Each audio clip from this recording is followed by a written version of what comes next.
عراق کے ایک چھوٹے سے شہر تکریت میں ایک نیک دل بچہ رہتا تھا۔ اس کا نام صلاح الدین تھا۔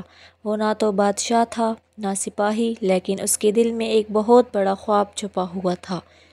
ایک رات جب ہر طرف خاموشی تھی، صلاح الدین کو ایک عجیب سا خواب آیا۔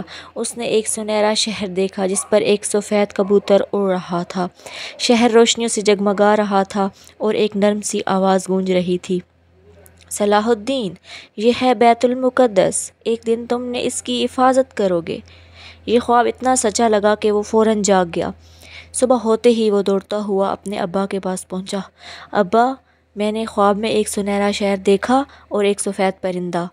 اس کے والد مسکرا کر بولے، وہ شہر بیت المقدس ہے بیٹا، یہ ایک بہت مقدس جگہ ہے جس کی حفاظت بہت عظیم کام ہے۔ صلاح الدین جوش سے کہا، میں بھی بہادر بننا چاہتا ہوں، میں بھی اس شہر کی حفاظت کرنا چاہتا ہوں۔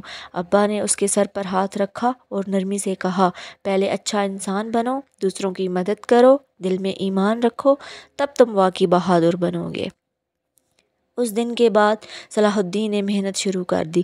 وہ بزرگوں کی مدد کرتا، پرندوں کو دانہ ڈالتا، لکڑی کی تلوار سے مشق کرتا اور دن رات سیکھنے میں لگا رہتا۔ وہ صرف لڑنے والا سپاہی نہیں بننا چاہتا تھا، وہ اچھا انسان بننا چاہتا تھا۔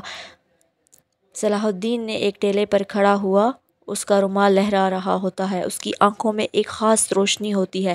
یہ صرف آغاز تھا اس بچے کا جو ایک دن بیت المقدس کا محافظ کہلایا۔